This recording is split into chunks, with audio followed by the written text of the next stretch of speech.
Bonjour et bienvenue dans un nouvel épisode de Vivre en voyage, le podcast. Je m'appelle Amé, j'ai 30 ans et je vis en Asie depuis 2020. Vivre en voyage, le podcast est un podcast sur les voyages, les expats, digital nomades et nomades, qui vise à relater des histoires de voyage, des trajectoires de vie, d'expats, de nomades et de voyageurs.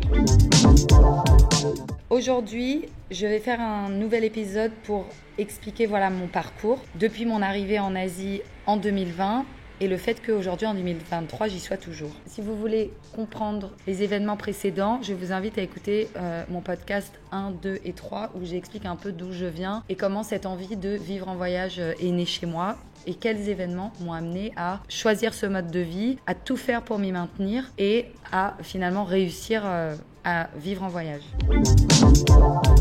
Donc je suis actuellement au Cambodge, c'est pour ça que vous pouvez entendre derrière moi certains bruits, désolé d'avance, une tempête qui fait claquer les portes du balcon et aussi de nombreux bruits dans la rue, mais bon, ça fait partie du délire. Donc aujourd'hui, je vais parler de Kampot, justement cette ville qui se situe au sud du Cambodge, où j'ai passé une grande partie du confinement. Donc je suis arrivée à Kampot en mai 2020. Et je suis restée là-bas jusqu'en juillet 2021. Donc plus d'un an en voyageant bien sûr entre-temps dans différents endroits du Cambodge.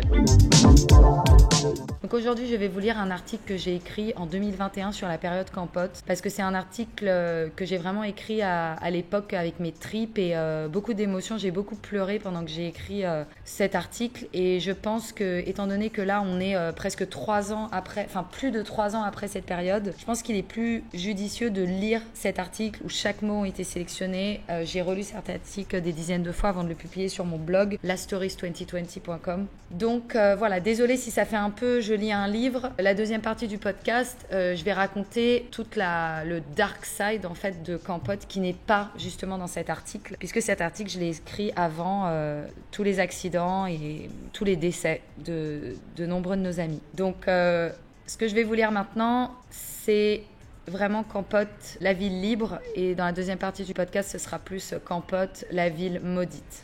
Donc 2 périodes complètement opposées, et vous allez voir que c'est vraiment des périodes opposées, une période de rêve et une période de cauchemar, parce qu'en fait c'est comme tout, c'est-à-dire que quand on est au paradis, le paradis c'est l'enfer, c'est la même chose, tout n'est rien, everything nothing, voilà, tout est lié. On peut pas vivre au paradis sans avoir aussi le retour de la médaille. Un jour le paradis c'est le paradis, le lendemain c'est l'enfer, parce qu'en fait la frontière entre le paradis et l'enfer elle est très fine, et quand on a la chance de trouver un endroit qui est le paradis, et c'est aussi un endroit où il y aura l'enfer en fait. Et ça, je l'ai appris justement au Cambodge, qui est pour moi le plus beau pays et le pays le plus mystique que j'ai eu la chance de visiter et même y vivre dans ma vie. Et tout ce que j'ai ressenti là-bas me fait arriver à cette conclusion. Alors on peut croire parfois que je suis un peu folle ou que je me prends pour une sorcière. Alors toutes les femmes sont des sorcières, hein. Une sorcière c'est juste une féministe, mais il faut vraiment vous dire que tout ce que je dis, je le pense vraiment au plus profond de mon âme. C'est-à-dire que je le dis avec mon cœur. Tout est vrai, bon bien sûr. Après c'est une question d'interprétation de ce que moi j'ai vu et senti à un certain moment, mais en tout cas même si ça paraît dingue, ce sont les événements et les sensations telles que moi je les ai eues. Ça veut pas dire que c'est la vérité,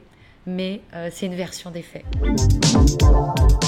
En mai 2020, après 6 semaines d'isolement sur une île cambodgienne, je vous invite à écouter mon podcast numéro 3 qui est sur ce chapitre, je découvre Kampot, sa beauté, sa communauté, la nature me parle, la spiritualité m'enivre et ma vie est à jamais changée. Il y a un film qui a été fait sur Kampot qui s'appelle La ville libre, que je vous invite à regarder, qui retrace pas très très bien ce qui s'est passé en 2020, mais il y a quand même des images et des témoignages de personnes qui étaient présents. Donc c'est quand même intéressant à voir. À l'aube de la pandémie, en mars 2020, j'arrive au Cambodge pour me recueillir dans les temples à l'occasion de mon 27e anniversaire. Dans l'auberge de jeunesse de Lobby, là où j'ai pris mon lit en dortoir pour ma semaine d'anniversaire, c'est la panique. Tous les backpackers sont sur Skyscanner pour réserver des billets d'avion afin de rentrer dans leur pays d'origine. C'est la folie Covid qui commence. Je les regarde tous avec un calme déconcertant. Si je suis ici, c'est bien qu'il y a une raison. Je ne vais pas forcer le destin et dépenser $2000 pour parcourir 10 000 km et rentrer en France. Et puis quand bien même, pour y faire quoi ? Personne ne m'attend là-bas, pas même mes parents. Je n'ai nulle part où aller.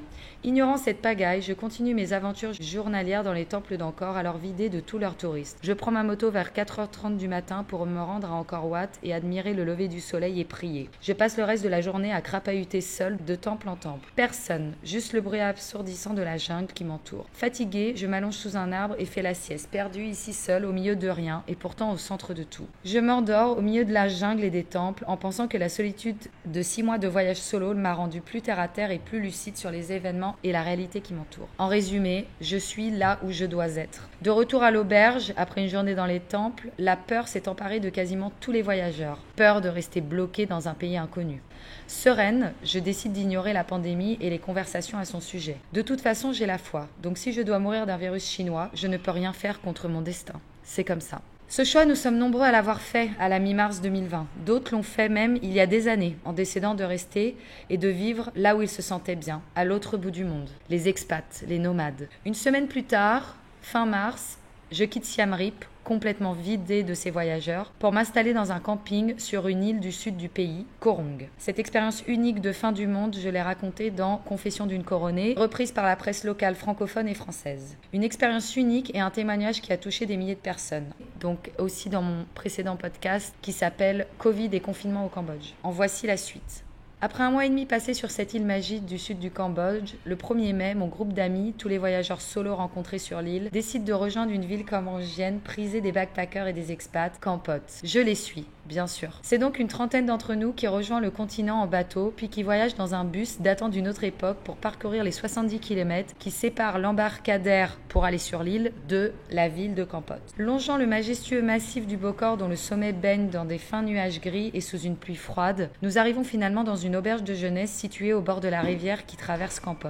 High Tide. Il faut savoir que pour nous, High Tide, c'est comme un temple, c'est un des endroits les plus iconiques de Kampot, c'est un des endroits où on a vécu les moments les plus magiques de notre vie. C'est un endroit qui existe toujours et qui, pour tous les gens qui étaient là à cette époque, restera un des endroits les plus mythiques de cette époque avec Jungle Village, Meraki notamment, Kiss Kiss. Je continue. L'énergie du lieu est surprenante. Après 6 semaines isolés sur une île vivant sur une plage quasi déserte telle une famille, nous ne sommes pas habitués à voir autant de monde et autant d'inconnus. C'est l'effervescence, concerts de musique, danseurs, DJ et bière qui coulent à flot. Cet endroit semble appartenir au monde d'avant. Ici, personne ne parle du virus et tout ce qui va avec. Ici, le temps semble s'être arrêté. Au même moment en France, 30 000 personnes sont hospitalisées toutes les semaines à cause du virus. Donc là, c'était vraiment encore le début du Covid. Le monde s'arrête, a peur et s'isole. Nous, de notre côté, à Kampot, on réserve les 8 lits restants du dortoir où on passera 2 semaines. Les autres louent des chambres et des appartements en ville. Si nous avions perdu la notion du temps sur l'île, il en est de même ici. Tout le monde se rencontre ou se connaît déjà. Les connexions se font, chacun est enveloppé par la musique, la danse et l'art. Et la solidarité. Cette communauté se caractérise par des moments de bonheur et de partage. Toutes les personnes rencontrées ici semblent sortir tout droit d'un film. Personne ne se ressemble. Tous ont des trajectoires, des modes de vie et des histoires hors du commun. Ils viennent de tous les pays, de toutes les nationalités, de tous les âges. De toute façon, à ce moment-là, dans un contexte de fin du monde, il n'y a pas de nationalité, il n'y a pas d'âge, tout ça, ça n'existe plus en fait. Il n'y a plus de temps, il n'y a plus de frontières, puisque on ne peut plus changer de pays, il n'y a plus d'avions, tout est à vitesse et à échelle humaine. Donc ça change quand même pas mal les rapports que les uns ont avec les autres. Et puis surtout, tout le monde est là, libre comme l'air, alors que dans le reste du monde, tout le monde est confiné. Je continue. C'est donc parti pour 2 semaines de fête et de célébration de la vie et de la liberté. De la terrasse en bois d'High Tide au jardin de Kenny's Corner, une boîte techno tenue par un Allemand et Kenny qui je crois est suédois mais j'arrive jamais à me rappeler. En passant par les soirées à Meraki et les afters sur le toit de Playground à admirer le lever du soleil couleur Bokor, on vit un rêve. C'était vraiment, en fait, il y avait tous ces endroits et on gravitait d'un endroit à un autre toute la nuit. L'après-midi, on était à High Tide, on fumait des joints sur la terrasse, on sautait dans la rivière, on faisait des saltos. Ensuite, on commençait à boire là-bas, on allait en ville. Ensuite, on allait à Kenny's Corner jusqu'à entre 4 et 6 heures du matin. Puis, on finissait à Playground et on regardait le lever de soleil, puisqu'en fait, Playground, c'était un rooftop qui avait vue sur le Bokor. Et en fait, le Bokor, c'est le parc national de Kampot. Pot. Donc c'est une montagne de plus de 1000 mètres d'altitude. Donc 1000 mètres d'altitude pour Cambodge, c'est énorme parce que c'est vraiment un pays qui est plat. Donc c'est vraiment une grosse colline magnifique. Et en fait, le soleil se couche derrière et il y a des nuages de malades. Enfin voilà. Si vous écoutez cet épisode sur YouTube, vous êtes en train de regarder des images de Kampot. Donc vous voyez de quoi je veux parler. Je continue. Au milieu de la nuit, tout le monde se connecte et se rend compte. On va de surprise en surprise en découvrant la philosophie des membres de cette communauté qui regroupe quelques centaines de personnes. De tous les âges, de toutes les nationalités, de toutes les confessions spirituelles. C'est un véritable melting pot. D'ailleurs, pour dire je suis un Kampot, on dit I'm still in the pot. Je suis toujours dans le pot. Parce que voilà, c'était vraiment un endroit magique. Les gens, mais je vous jure que là-bas, on a eu des conversations avec des inconnus, mais qui avaient plus de valeur que toutes les conversations qu'on a eues toute notre vie avec des gens qu'on connaissait depuis toujours. Des gens qui nous ont ouvert l'esprit, qui nous ont dit des vérités, enfin, comme des messies, des prophètes de la vie, en fait, de l'humanité, du sens de la vie, de la raison d'être, du temps, de la spiritualité, de l'espace, de qu'est-ce que c'est que réussir sa vie, Dieu et tout. Enfin, vraiment un truc de dingue, un truc que, au final, je me rends compte que j'essaye un peu de faire désormais avec le podcast, quoi. C'est vraiment ça l'idée, c'est d'essayer de transmettre ce que les autres, ce dont j'ai eu la chance d'avoir été transmis à cette époque. Je continue. Kampot, en fait, c'est une ville de pirates qui vivent loin de la folie des gouvernements, qui surveillent les moindres faits et gestes des habitants au nom de la sécurité. Ces pirates ignorent les normes sociales qui veulent leur dicter gestes et pensées. Certains n'ont pas de visa, d'autres même plus de passeport, et ce depuis des années. Ils sont bloqués ici au Cambodge, mais ils sont pas bloqués en fait, ils sont libres. Et c'est pour ça aussi que Linda, elle a appelé le film Kampot la ville libre. Ok, c'est une question de Kampot 2020, le Covid, la ville libre, mais c'est aussi une raison du fait que bah voilà, c'est un pays où on te fera pas chier en fait. On va pas te faire chier avec rien, tu vis ta vie et c'est ça qui est beau et c'est pour ça qu'on aime autant le Cambodge. Et voilà, j'ai quitté le Cambodge en 2021, je suis revenue en 2023, donc j'ai passé 2 ans en dehors du Cambodge. C'était vraiment dur pour moi. Alors voilà, je vais pas me plaindre, hein. Je suis allée en Allemagne, en Turquie, au Népal, en Inde, en France, en Angleterre, au Pays de Galles. Mais le Cambodge m'a manqué tous les jours. Tous les jours, j'ai pensé au Cambodge. J'ai rêvé du Cambodge, mais vous pouvez même pas imaginer combien de fois, plusieurs fois par semaine. Donc pour moi, c'était vraiment, j'avais hâte de revenir et là, voilà, j'ai trop d'émotions parce que là, j'y suis et j'ai réussi mon coup, quoi. Donc je suis contente. Après, c'est sûr que je repartirai, mais bon, voilà, c'est ici chez moi, quoi. Parce que c'est ici que je me sens libre, c'est ici que je peux faire ce que je veux, c'est ici que je peux être qui je veux, c'est ici que je peux m'habiller comme je veux, c'est ici que je me sens bien, la mentalité des gens et tout. Enfin, ouais, faut vraiment le voir et l'expérimenter. Pour le croire et après voilà, pour moi c'est le Cambodge, pour d'autres c'est d'autres endroits. Ces gens-là, donc là je parle toujours des pirates, hein. Ces gens-là sont des résistants du monde d'avant. Ils vivent en marge et refusent de se faire dicter leur quotidien ou leurs droits par quiconque. Pour eux, le monde d'avant était déjà trop absurde, trop truqué, trop liberticide, trop intrusif. Au moment où je comprends cela, les conséquences de la pandémie ne sont pas encore connues. On imagine leur réaction 1 an plus tard à l'annonce des vaccins obligatoires et des passes sanitaires. Donc en fait, ouais, quand j'écris l'article, en fait, il faut voir que moi, je rencontre ces pirates, donc tous les gens qui vivent et qui sont bloqués au Cambodge, dont je parlais au début, la communauté de Kampot. Et en fait, eux déjà, le monde qu'on connaît avant le Covid, pour eux déjà, c'était too much en fait, c'était too much bullshit. Et en fait, quand j'écris, quand je rencontre ces gens, j'écoute leur point de vue sur justement le monde actuel. Mais à l'époque, on n'a pas encore les conséquences du Covid. Ok, les gens sont confinés, mais on se dit pas que ça va durer 2 ans. Et on se dit pas qu'après, il faudra un vaccin obligatoire, genre tu dois t'injecter un produit dans le corps pour avoir le droit de voyager. Donc voilà, c'est pour ça que j'ai dit qu'on imagine leur réaction 1 an plus tard à l'annonce des vaccins obligatoires et des passes sanitaires. À Kampot, le virus et la pandémie n'existent pas. C'est un mythe lointain qu'on évoque sur des ondes qui n'arrivent pas jusqu'ici. Pas jusqu'aux oreilles de ces personnes dont le mode de vie n'existe que dans les rêves et les livres alternatifs, ou juste libres après tout. C'est comme ça qu'on pourrait les appeler. Les fêtes continuent du soir au matin et même l'après-midi. Artistes, musiciens, DJ, souffleurs de feu, acrobates de cirque. Tous performent pour le plus grand bonheur des spectateurs et fêtards. En ville, on trouve tout. Restaurants italiens et indiens, moutarde, chocolat, vêtements de friperie. Après des mois sur l'île, ça fait du bien de retrouver un peu de confort, où tout est à portée de main avec quelques dollars. Voilà, Kampot, c'est une ville trop agréable à vivre, où il y a tout, mais c'est pas une grande ville non plus. Donc, c'est vraiment une ville sympa. Je continue. La journée, on s'évade à moto, dans les nombreux sites naturels qui entourent la ville. Cascades, montagnes, jungle, bord de mer, îles, marais salants à perte de vue, grottes immenses et campagnes verdoyantes accueillantes qui n'ont rien à envier aux vers du Vietnam. Il y a le choix. Tous ces lieux touristiques ayant été désertés, la nature retrouve son calme et sa sérénité. Ces lieux sont propices à la méditation et à la connexion avec les éléments, avec le tout. Cela ne nous empêche pas de faire comme les Cambodgiens et de débarquer avec des bières et un speaker pour faire la fête au bord d'une rivière au sommet d'une montagne. Ici, on parle majoritairement anglais, mais aussi français et espagnol. Me débrouillant pas mal en anglais, je fais souvent la traduction aux francophones qui n'ont pas pratiqué depuis 20 ou 30 ans et cela me permet de rencontrer beaucoup de gens. Certains sont nouveaux dans le pays. C'est le cas des voyageurs qui se sont retrouvés bloqués ici à la suite de la fermeture des frontières en mars 2020. C'est mon cas notamment. Et c'est le cas de la plupart des gens de la Covid Family. D'autres sont dans le pays ou la région depuis des dizaines d'années, s'attelant à différents business dans un contexte de mobilité post-coloniale. Ils vivent une vie simple et tranquille, loin de l'effervescence des villes asiatiques ou de l'Occident. Ils ont des guest houses, des restaurants, sont dans la revente de motos ou capitaines de bateaux pour touristes. Donc là, je parle surtout en fait des expats. Mais il n'y a pas que des expatriés. Certains Khmers locaux de tous âges partagent ce quotidien de fêtes et de rencontres. Ils font partie de la communauté. Et d'ailleurs, en revenant là en 2023, j'ai retrouvé tous ces gens, donc c'était assez incroyable quand même. Samedi soir, on boit l'apéro à High Tide en regardant le coucher de soleil derrière le Bokor, la montagne de Kampot. Vers 23h, tout le monde saute sur sa moto pour aller à Kenny's Corner, où une folle soirée techno est annoncée. Ce club en extérieur se constitue d'un grand jardin et d'une petite maison dans laquelle se trouvent les gros speakers. Le bunker. Laser, lumière blanche et peinture fluorescente donnent des allures de soirée ou de festival à l'européenne. On danse jusqu'au petit matin avant de faire une pause dans le tuk-tuk du jardin pour parler de la vie, de l'avenir, de l'au-delà ou faire connaissance. Toutes les conversations sont intenses et profondes. On s'est confie comme si on se connaissait depuis des années. On aborde des sujets existentiels, fondamentaux, dont on ne parle jamais d'habitude. Cette impression de transcender les consciences procure un sentiment de bien-être immense. C'est vrai qu'à ce moment-là, il y avait vraiment comme un partage en fait, comme c'était la fin du monde et qu'on ne savait pas si on allait revoir un putain d'avion dans le ciel un jour et que ça nous allait tellement bien, on se disait que ça allait durer pour toujours en fait. Parce que comme nous, de toute façon, on voulait pas que ça s'arrête parce qu'on était au top de notre life, du coup, on se sentait trop bien. Et en plus, dès qu'on se comparait aux autres, à ceux qui étaient en Europe, enfin même pas l'Europe, hein, c'était le monde entier, mais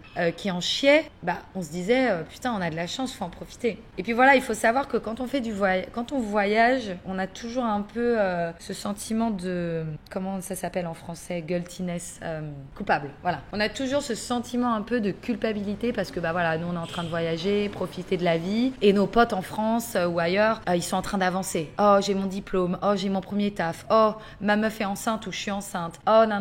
Et en fait là, il n'y avait pas ça. Il n'y avait pas ce sentiment parce que comme de toute façon tout le monde était en stand-by à la maison à regarder Netflix ou à faire des apéros Skype, mais il n'y avait pas grand monde qui avançait, tout le monde était au chômage ou au chômage partiel, enfin les gens n'avançaient pas en Europe, donc on avait plus ce sentiment de culpabilité de se dire voilà, les gens avancent en France et moi je suis là en Thaïlande en train de prendre de l'acide dans des psytrance parties, enfin des soirées psytrance. Donc en fait du coup là on s'en battait les couilles en fait de pas avancer dans la vie, d'être en stand-by, de profiter de l'instant présent et de pas penser à l'avenir, de pas avancer sur des projets ou de se demander mais qu'est-ce qu'on va faire de notre vie et tout. Grâce en fait à ce sentiment de fin du monde, et c'est ça qui a fait que les gens sont grave connectés et que les consciences se sont ouvertes quoi. Le soleil se lève, on prend les motos et on part en expédition dans la jungle du massif du Bokor sur des petits chemins de terre au milieu des plantations de bananes. Un temple, un point de vue, une cascade, une famille qui vit loin de tout. On en prend plein la vue. On vit un rêve à l'autre bout du monde. Ici, seule la beauté et l'abondance de la nature nous ensorcellent. Le reflet de la jungle miroite sur la rivière, tout comme les nuages et les couleurs des couchers de soleil. Le relief des montagnes et des roches calcaires qui s'érigent dans la plaine, les orages qui se forment puis éclatent dans un bruit assourdissant. C'est le spectacle de la nature. La nature est ici, elle s'offre à nous, elle nous montre tout. La ville est noire pendant quelques minutes et déjà au loin, le ciel bleu s'approche et la lumière orange du soir vient illuminer les nuages de l'orage passé. Violet, rose, orange, parfois rouge comme du magma. On voit la pluie au loin, tel un rideau sous un nuage. On devine l'océan. Les cascades au milieu de la jungle, le bruit cacophonique de la nature, la beauté des oiseaux exotiques, la danse des papillons par centaines, la nature nous guide. Nous vivons au rythme des éléments. On ne pense à rien, le temps n'existe plus. Tout ce qui compte, c'est d'être ici maintenant, avec ces personnes qui nous ressemblent et nous apprennent tout. Telle une famille dans ce contexte de fin du monde où nous sommes tous si loin des nôtres. Au petit matin à High Tide, on saute dans l'orange intense du ciel projeté sur la surface de la rivière. Cet hostel a été érigé des années plus tôt par des Australiens qui ont été charmés par ce lieu unique où la nature régit tout. Vivre avec les locaux, les Cambodgiens nous inspirent et nous guident. Leur mode de vie et leur état d'esprit est fascinant et magique. Ils nous apprennent tout sur la vie au quotidien. Leur gentillesse, la paix intérieure qui habite leur âme et leur mentalité sont inouïes. Ici, l'humain que nous sommes devenus se laisse bercer par ses sens. Il n'y a plus le désir prétentieux de maîtriser ses sentiments et son destin. Il se laisse aller, tout est simple. Tout est découverte de notre intérieur vers l'extérieur. Plus d'orgueil, de jugement de soi et des autres. Plus de de volonté de contrôler. On comprend tout. On comprend qu'il n'y a rien à comprendre, juste à vivre et sentir. On comprend tout, on comprend rien. Au final, c'est la même chose. C'est pour ça que je me suis fait tatouer sur la lèvre Everything et que Steven a Nothing, parce que tout n'est rien, rien n'est tout, c'est la même chose. Soit t'as la foi, soit tu l'as pas. Soit tu décides que tout est parfait et tu l'acceptes et tu vis comme ça. T'as la foi. Soit tu décides qu'il y a des choses à comprendre. Soit tu décides que tu peux choisir ta vie. Soit tu décides que tu peux maîtriser ton destin, que tu peux contrôler, que tu peux te juger, que tu peux juger les autres. Et alors, t'as pas la foi, forcément, enfin, pas celle dont je parle moi en tout cas, mais peut-être une autre forme de foi. Et voilà, après, je suis pas en train de dire que c'est bien comme moi je pense et que les autres c'est pas bien comme ils pensent. Moi, c'est comme ça que je pense et c'est pour ça que je fais ce podcast, pour expliquer aux gens cet état d'esprit. En fait, c'est la liberté, c'est la libération. Tu t'en bats les couilles. C'est comme là, ils nous ont fait un film sur Barbie que j'ai pas vu, mais du coup, depuis ce week-end, les gens dans la rue, ils m'appellent Barbie et je leur dis, mais en fait, moi j'existais, enfin, les filles comme moi existaient avant le film en fait. On est juste des féministes, on est juste des meufs, on s'en bat les couilles, on s'habille en rose et de toutes les couleurs, juste parce que c'est notre kiff et pourquoi pas en fait. Et on se tape des barres, je veux vivre comme dans un film et je le fais. Enfin voilà, c'est ça en fait, c'est le calme, la sérénité, l'acceptation, le lâcher prise total, et ça c'est les Cambodgiens qui nous l'ont appris grâce à leur religion, le bouddhisme, et c'est aussi la nature du Cambodge dans un contexte du fin du monde qui nous a fait comprendre et accepter tout ça. Le reste du monde panique, on est en pleine pandémie, ici pourtant tout est parfait. On ne s'est jamais senti aussi vivant, aussi heureux et aussi proche de la vérité. On trouve les réponses à des questions telles que d'où je viens, où je vais, pourquoi suis-je sur Terre, quel est le sens de l'existence, qu'est-ce que le bien, qu'est-ce que le mal, que dois-je faire, dois-je faire quelque chose, pourquoi dois-je souffrir, pourquoi dois-je aimer. Les questions qu'on ne s'était jamais posées trouvent naturellement des réponses. Cette phrase vraiment, elle est mythique pour moi parce que c'est vraiment ça en fait, c'est que on se sentait tellement bien qu'on trouvait des réponses à des questions qu'on s'était jamais posées et du coup on avait comme une sorte de connaissance infuse par rapport à nous-mêmes et par rapport à la manière dont on percevait le monde qui permettait de tout comprendre. Et en fait tout comprendre, c'est comprendre qu'il y avait rien à comprendre, qu'il fallait juste vivre en fait. Je continue. La nuit, on observe la lune pendant des heures. C'est une amie, elle nous parle, nous rassure et illumine notre âme. Éclairant les gros nuages qui ressemblent à des barbes à papa dans la pénombre de la nuit, elle nous procure une sérénité profonde.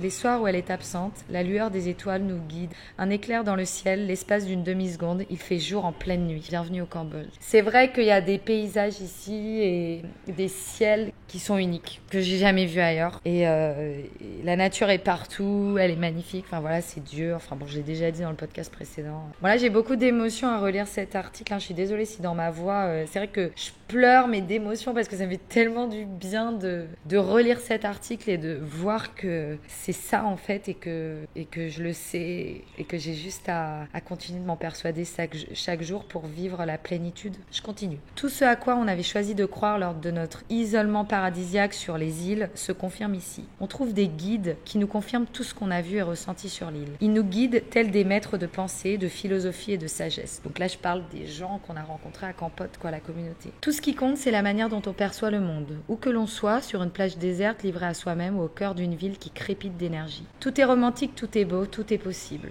C'est ça qu'on a choisi. Everything is beautiful, everything is romantic, everything is possible. C'est pour ça, encore une fois, que j'ai le tatouage Everything sur la lèvre. Tant de sérénité intérieure nous amène à prendre conscience du potentiel qui demeurait en nous depuis tout ce temps et en chacun de ceux qui nous entourent. Tout est opportunité, la créativité s'empare de nous. On veut y croire. On réalise nos rêves les plus fous, même ceux dont on n'aurait jamais osé rêver. Souvent, quand je parle à des gens quand je vais rencontrer des gens et qui vont dire putain, mais c'est trop cool, vous habitez ici, en Inde ou au Népal, waouh, c'est génial.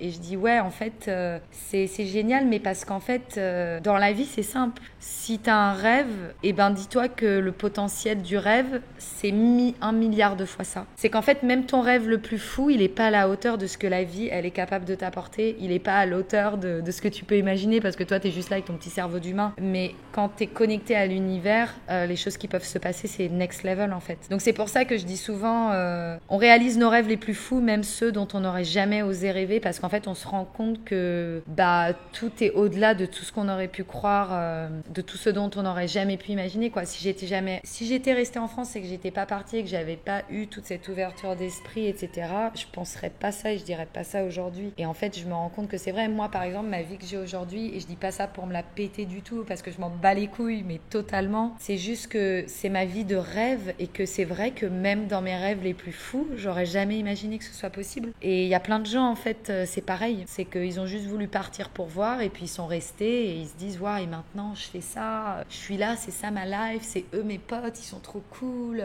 Donc en fait, voilà, c'est juste que si tu décides de suivre tes rêves et d'y croire, et ben ce qu'on t'amènera, ça sera 1 milliard de fois plus, ça sera 1 milliard de fois mieux et plus fort et plus crazy et plus dingue que tout ce que tu aurais jamais pu imaginer avec ton petit cerveau d'humain. Je continue. Fin juin. Déjà 2 mois que nous avons trouvé la ville libre de Kampot, comme l'appellera Linda Rosenfield dans le film qu'elle réalisera en 2021 sur la période décrite dans ce texte. Un soir de pleine lune, la communauté turque nous invite à une Full Moon Strawberry Party. C'est une soirée pour célébrer la pleine lune teintée de rose. On danse toute la nuit sur une programmation de DJ qui enflamme le dance floor. À 5h30, le soleil se lève, on lève les yeux. Sur la droite, les lueurs de l'aube vont du rose à l'orange. Les nuages sont bleus, blanc, gris, rouge, mauve. Sur la gauche, la pleine lune orangée descend sur le sommet de la montagne. Lever de soleil, coucher de lune. Comment empêcher notre esprit de s'évanouir face à tant de beauté et de magie? Les éléments nous parlent, ils nous disent qu'on est là, sur la bonne voie, qu'on pense juste. Voilà, c'est vraiment beaucoup d'émotions pour moi de lire ce passage parce que c'est vrai que ce matin-là, ce ciel, c'était vraiment un des plus beaux trucs que j'ai vu de ma vie. Et après, il n'y avait pas que ça, il y avait tous les gens qui étaient là et on avait tous dansé toute la nuit et c'était magique en fait. Et c'est vrai qu'en fait, à ce moment-là, la nature, elle est tellement belle autour de nous tout le temps, mais pas que les nuages, pas que le coucher ou le lever du soleil, mais vraiment toute la journée, même la jungle, la rivière, etc. Qu'en fait, on se dit, mais on est tellement submergé par la beauté en fait de la nature qu'on se dit que c'est Dieu qui nous parle et c'est Dieu qui nous dit, c'est bien, mais tu penses bien là. Là, t'es quelqu'un d'honnête, t'es honnête avec toi, t'es honnête avec les autres, t'es généreuse, t'es la plus belle version de toi-même. Continue, t'es sur la bonne voie. Et en fait, c'est comme si c'était des signes que la nature nous envoyait pour nous montrer que justement, on était sur la bonne voie et qu'il fallait qu'on continue de penser comme ça et qu'on continue d'entretenir et de développer encore plus notre foi dans ce qui est la liberté, le lâcher prise et la générosité en fait. Je continue. On réalise que tout est infini, infiniment petit, infiniment grand. Les savoirs de l'humanité sur la planète, les croyances et les consciences humaines le sont aussi. Tout comme la bienveillance et la solidarité. Il ne sert à rien de vouloir tout comprendre. Il faut seulement ressentir et vivre maintenant. Suivre son intuition, ses désirs, céder à la tentation d'y croire. Comme Oscar Wilde nous l'enseigne. Tout est connecté, tout est parfait et nous faisons partie de cette perfection. Nous n'avons pas choisi. Tout cela nous dépasse totalement, nous enivre et quel meilleur sentiment que de se fondre dedans. En tout état de cause, on peut seulement l'accepter pour vivre en paix avec notre environnement physique et spirituel. Le tout est ici et nous en faisons partie. Alléluia. Après cette lune, notre perception de ce monde a changé à jamais. Alors ici, je vais rajouter quand même quelque chose, c'est que ça, c'est une soirée que j'ai décrit pour l'article, mais en fait, il y en a eu plein des soirées comme ça. Alors bien sûr, la Strawberry, il n'y en a eu qu'une. Il y a eu une autre soirée comme ça à Jungle Village, aussi une full moon. Et en fait, ce soir-là, avec Steven, on a pris de la mescaline sans savoir ce que c'était. Donc c'est une drogue, c'est un cactus. Je ferai un podcast sur la drogue bientôt parce que c'est vraiment un sujet... À la base, en fait, je voulais juste faire un podcast pour parler de la drogue parce que je me dis c'est bien comme ça, il n'y a pas d'image, tout peut être anonyme et tout. Comme ça, je peux aussi interviewer des gens sur leur expérience et tout, sans dire leur nom et puis tout le monde peut parler. Donc, je ferai un podcast sur la drogue et sur justement la mescaline parce que voilà, la mescaline, c'est vraiment next level, c'est plus fort que tout. Alors, pour ceux qui ont déjà testé le LSD, c'est ce qui s'en rapproche le plus, mais c'est quand même à 1 milliard d'années-lumière de ça. Ceux qui ont testé la DMT, ça s'en rapproche aussi. Alors moi, j'ai jamais testé la DMT, donc je peux pas dire, mais de ce que je sais, voilà, ça s'en rapproche le plus. Pour moi, c'est simple. Cette nuit-là, j'ai vu Dieu dans... Enfin voilà, j'expliquerai parce que c'est vraiment compliqué à expliquer, ça prend du temps. Et là, je suis déjà à 35 minutes, donc autant vous dire qu'il faut que j'active. Donc je continue. On voit et sent l'univers. Tout est immense, tout est intense, trop intense. Tout est limpide, tout est révélation. Comment avons-nous pu être aveugles aussi longtemps, alors que la vérité, la réalité était là devant nos yeux? On voit le passé, le présent, le futur. J'observe mes amis, je voyage dans leur intérieur et les vois tels qu'ils ne se sont encore jamais vus. Leur lumière est aveuglante et c'est nous qu'elle illumine. Quelle chance, la vie est comme un rêve, on ne maîtrise rien, tout va de soi, tout est réel ou rien ne l'est, on choisit. Dans ce niveau de conscience, les mots n'ont plus d'importance, tout ce qui compte c'est ce que l'on sent. On ne sait plus rien car ça n'a plus d'importance, parce qu'on accepte de tout oublier. On sait qu'on ne sait rien et on commence à vivre. Et voilà, on sait qu'on ne sait rien, ça, je sais que je ne sais rien. Donc c'est Socrate qui dit je sais que je ne sais rien. Et en fait, c'est ça qui est ouf, c'est que quand on est à Campote à ce moment-là, on digère un peu toute la connaissance spirituelle que nous ont inspiré les îles. On réalise des trucs et on se dit ah bah tiens, ça c'est ce que dit Socrate. Ou il y a d'autres trucs, ah bah tiens, ça c'est ce que dit Descartes. Oh bah tiens, ça c'est ce que dit Platon. Et en fait, on se rend compte que on est juste en train d'expérimenter et de comprendre des trucs que des mecs ont compris il y a genre 4000 ans. Et il y a aussi ça qui nous fait dire qu'on est sur la bonne voie et qu'on n'est pas en train de péter un câble. Et c'est pour ça qu'au début du podcast, je dis voilà, je sais que je suis pas folle, je suis juste une hypersensible qui a eu la chance d'avoir sa sensibilité illuminée et qui a choisi de vivre sa sensibilité et de vivre dans le monde qui pour moi est réel et qui est ce monde magique dont j'ai déjà parlé dans le précédent épisode et dont j'ai beaucoup parlé dans cet épisode-là. Alors je continue. On se répète, sois naturel, fais confiance, aie la foi. Et tout ira bien, tout sera parfait. Ça, c'est vraiment une phrase que je me suis répétée et que je me répète encore, mais ouais, que je me suis répétée tous les jours en fait. Be natural, be confident, have the faith. Everything is gonna be fine because everything is perfect. La générosité est le tremplin qui nous amène au premier sommet et on aperçoit les autres étapes qui nous guident vers la sagesse. Notre progression spirituelle est exponentielle, tout comme notre compréhension du monde, de soi et des autres. On a le choix. Continuer notre avancée ou s'arrêter à ce stade, ou même renoncer à la compréhension du monde qui est nôtre et simplement l'accepter avec plénitude. Donc ça, voilà, c'est pour dire, y a rien à comprendre en fait, faut juste vivre et sentir. On ne fait rien et tout arrive, le meilleur se passe autour de nous à chaque instant. C'est notre choix de le voir ou non. Et dans la vie libre, le choix est total. Et de ce fait, il n'existe plus. On voit tout. Donc voilà, c'est ouf en fait, parce que c'est ça, c'est qu'à ce moment-là, quand pote, comme tout le monde est sur la même longueur d'onde et qu'il y a cette nature, quand je vous parle, là, je suis en train de regarder les photos aussi que j'ai mis dans l'article. Et... c'est sûr que quand t'as ça en face de toi et que t'es avec des centaines de personnes qui pensent pareil et que t'as l'impression que c'est tes frères et tes sœurs et que vous êtes toujours connus dans des autres vies, enfin, c'est vraiment le melting pot, welcome to the pot. En fait, tu te dis même pas que c'est ton choix de voir ou non si tout est parfait. Il n'y a pas de choix à faire en fait. Tu vois tout et c'est tout. Donc voilà, tout, everything, le tatouage, bon vous avez compris quoi, c'est une obsession chez moi. Je continue. Tout est infini et nous aussi, car nous faisons partie du monde. Il n'y a pas de raison de regretter hier ou d'avoir peur de demain. On ne maîtrise rien. Notre seule responsabilité est de discerner le bien du mal et de choisir son camp. Ce choix se fait à chaque instant de notre existence, dans les moindres petits détails de notre quotidien, vis-à-vis de nous-mêmes ou dans nos interactions avec les autres. Pour s'en rappeler, l'un de nous, Nounours, se tatoue « This is war », donc c'est la guerre, sur le torse avec un tigre enragé en flammes. Donc en fait, Nounours, il s'est fait ce tatou pour justement se rappeler que la guerre, si elle existe sur Terre, alors c'est pas forcément la guerre avec les Kalachnikovs, c'est la guerre juste de toi quand tu t'embrouilles avec une amie ou ta mère ou ton boss. En fait, cette guerre, elle commence à l'intérieur de toi. Et en fait, il y a que toi qui choisis d'être dans la guerre ou pas. Et c'est pour ça que Nounours, il s'est fait tatouer This is War, pour se rappeler qu'en fait, ce combat contre le mal, il appartient à chacun et il se passe à l'intérieur de nous avant même qu'on puisse commencer à dire des mots ou lancer des regards ou avoir des attitudes ou des comportements qui retranscrivent ce conflit en fait. Donc c'est pour ça que Nounours il s'est fait tatouer ça, pour se rappeler qu'en fait c'est son choix à lui, à chaque instant, dans chaque détail de la vie, de choisir le bien ou le mal. Donc c'est pour ça que j'ai retranscrit ça, parce que pour moi c'est hyper important. Moi, Steven et Emily, nous tatouons respectivement Everything, Nothing et Yes à l'intérieur de la lèvre. Nos amis deviennent nos frères et sœurs spirituels, nous partageons pensée, philosophie, vision, mais en les vivant, chacun à notre manière. On est libre. Alors pourquoi on s'est fait tatouer Everything, Nothing et Yes? Donc moi, j'ai voulu me faire tatouer Everything pour les raisons que j'ai déjà expliquées 40 fois. Tout est parfait, tout est simple, tout est possible. Voilà, arrête de penser, arrête de te prendre la tête, vis ta life et be everything, parce qu'en fait tu es everything puisque tu fais partie du tout, tu fais partie de l'univers, Dieu c'est toi. Voilà, désolé pour ceux qui ont écouté mon podcast précédent parce que c'est vraiment de la répétition, mais bon. Steven il s'est fait tatouer Nothing parce qu'en fait Everything et Nothing c'est la même chose. Tout est rien, rien est tout est tout, rien n'est rien. En fait, l'un ne va pas sans l'autre. Si vous voulez, quand on est à ce niveau de conscience, tu réalises que c'est pas qu'une question de tout, c'est aussi une question de rien. Comme je disais tout à l'heure, le paradis c'est l'enfer et l'enfer c'est le paradis. Le yin et le yang, bon voilà, il y a d'autres symboles dans le monde qui retranscrivent cette connaissance et cette philosophie, on va dire, que nous on avait. Et Emily, elle s'est fait tatouer Yes, parce que c'était son mot préféré et parce que c'est pour dire tout n'est rien, oui. Donc je vous le fais en anglais parce que c'est quand même un peu plus facile à expliquer en anglais. Everything is nothing, yes. Nothing is everything, yes. Donc en fait c'est la même chose. Everything is everything, yes. Nothing is nothing, yes. Donc en fait on est dans un cercle. Tout est parfait, il n'y a rien à comprendre, arrêtez de comprendre. Et c'est pour ça qu'on s'est fait ce tatou en fait, pour se dire ouais, il n'y a rien à comprendre, on a tout.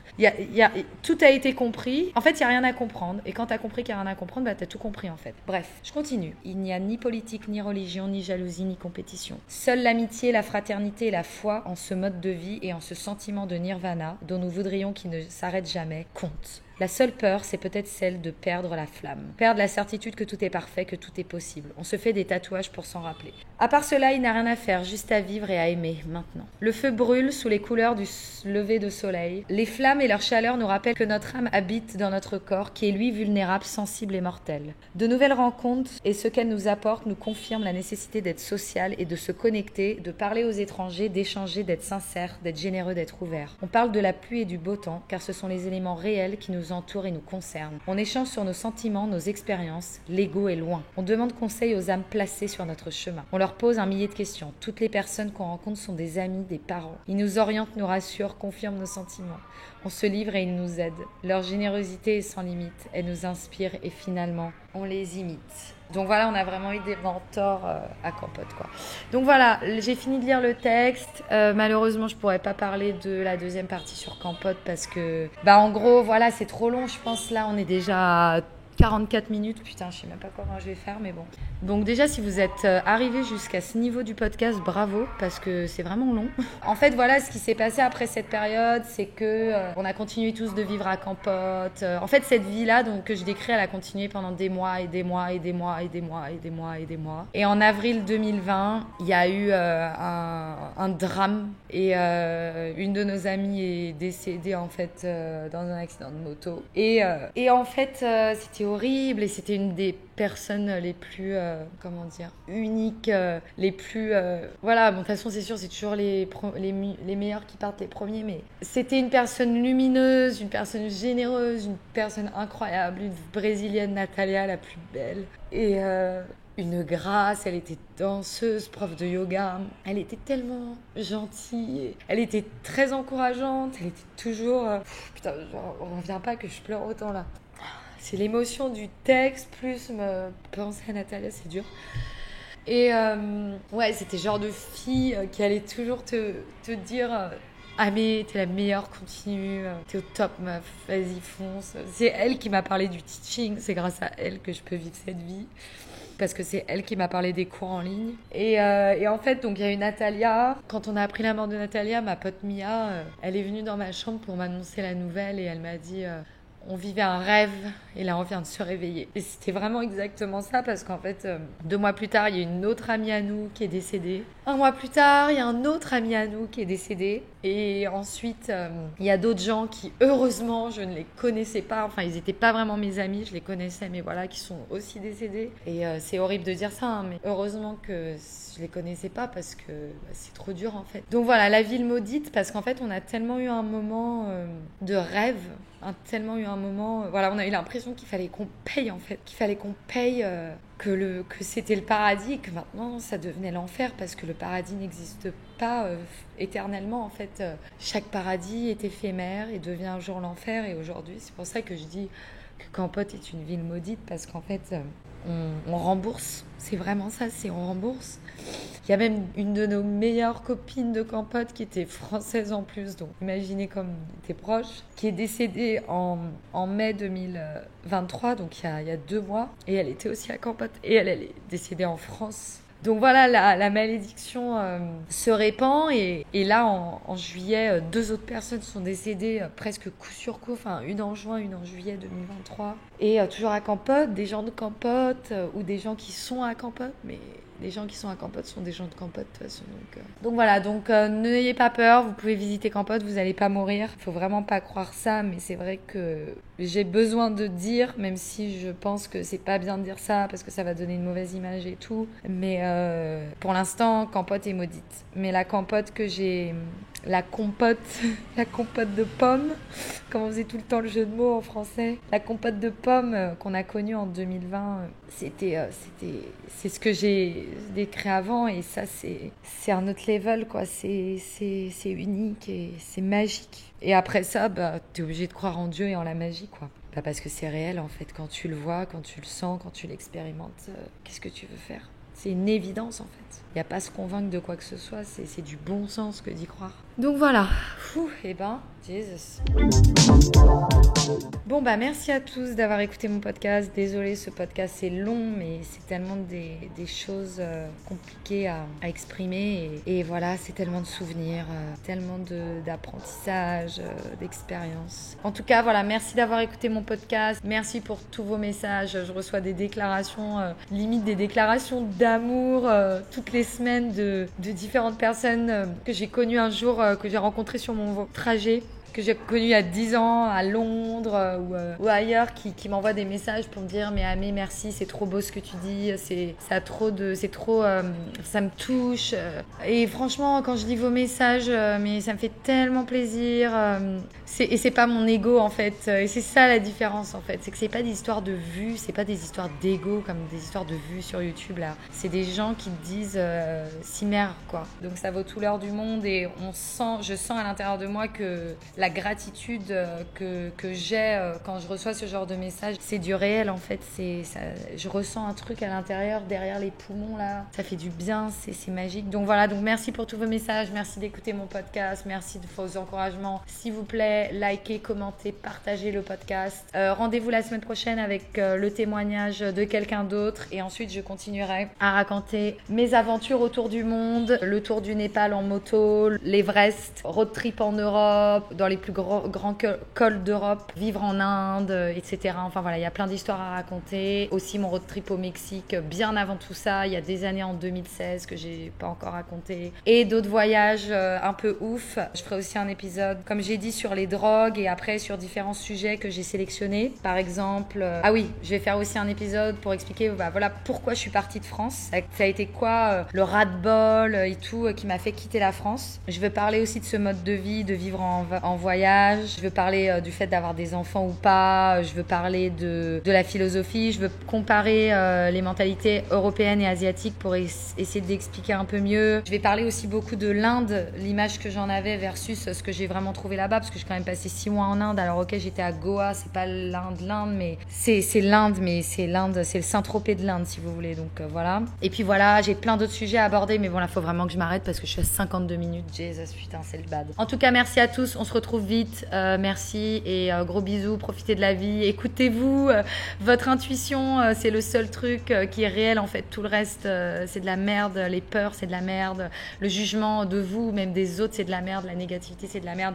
Écoutez le mix de Bon Entendeur de Alexandre Astier, pour moi un des meilleurs philosophes modernes, avec Oxmo Puccino, c'est mes deux philosophes modernes préférés. Le mix d'Alexandre Astier de Bon Entendeur qui s'appelle l'anticonformisme. Voilà, en gros, moi je passe ma vie à répéter les phrases qui sont dans ce mix parce qu'elles sont mythiques. À bientôt, bisous, merci, à bientôt, profitez de la vie.